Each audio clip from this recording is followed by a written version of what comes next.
జగన్మోహన్ రెడ్డి గారు ఈరోజు మాట్లాడుతూ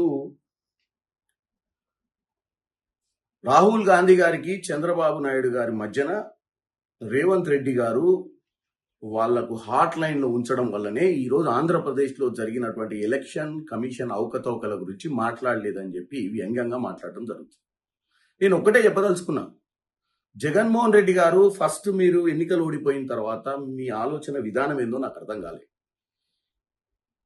ఆల్రెడీ చంద్రబాబు నాయుడు గారు ఈ 18th లోక్సభను కాపాడడానికి ఎన్డీఏలో జాయిన్ అయ్యి ఈరోజు 270 దాటడానికి ఈరోజు పవర్లో ఉండడానికి కారకులు.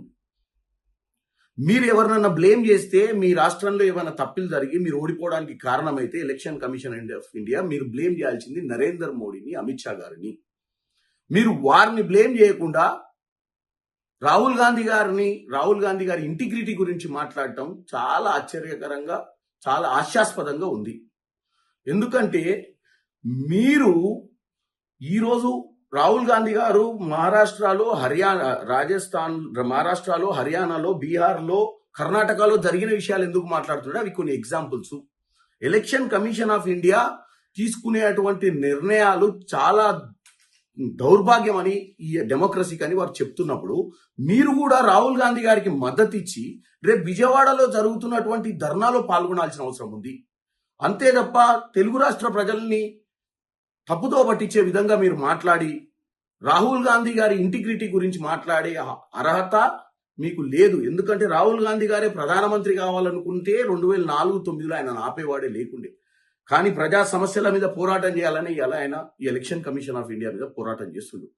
ఈరోజు రాజ్యాంగంలో ముఖ్యమైనటువంటి స్తంభం ఎలక్షన్ కమిషన్.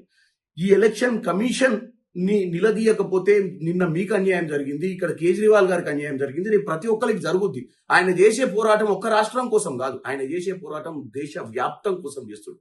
కాబట్టి మీరు ఈ తప్పుడు స్టేట్మెంట్లు బంద్ చేసి వాస్తవాలు మాట్లాడుకుంటా, మీరు భయపడకుండా నరేంద్ర మోడీని, అమిత్ షాని ఎదుర్కోవాల్సిన అవసరం ఉంది. మీరు వారిద్దరి గురించి మాట్లాడకుండా వారి మాటలు ఎత్తితే, వారి గురించి మాట్లాడితే మీకెక్కడైనా ఇబ్బంది అవుతుందేమో మీ కేసుల విషయంలో అని చెప్పి మీ యొక్క ఆలోచనతోటి మీరు మాట్లాడేది తప్పని తెలియజేస్తున్నాను.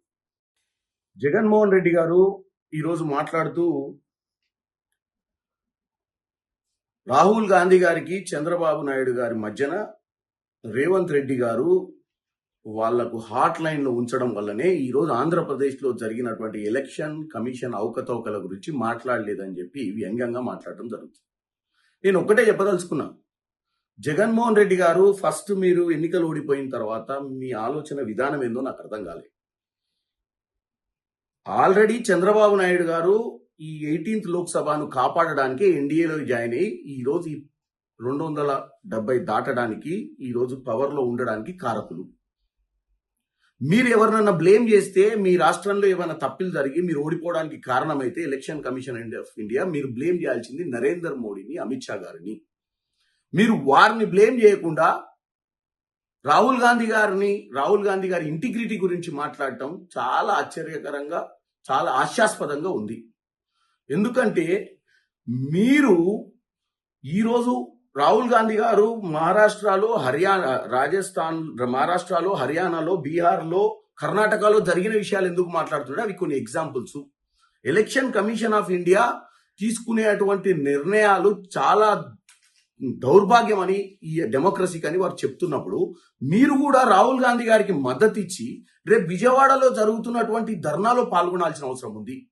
అంతే తప్ప తెలుగు రాష్ట్ర ప్రజల్ని తప్పుతో పట్టించే విధంగా మీరు మాట్లాడి రాహుల్ గాంధీ గారి ఇంటిగ్రిటీ గురించి మాట్లాడే అర్హత మీకు లేదు. ఎందుకంటే రాహుల్ గాంధీ గారే ప్రధానమంత్రి కావాలనుకుంటే 2004-09లో ఆయన ఆపేవాడే లేకుండే. కానీ ప్రజా సమస్యల మీద పోరాటం చేయాలని ఎలా అయినా ఈ ఎలక్షన్ కమిషన్ ఆఫ్ ఇండియా మీద పోరాటం చేస్తుంది. ఈరోజు రాజ్యాంగంలో ముఖ్యమైనటువంటి స్తంభం ఎలక్షన్ కమిషన్.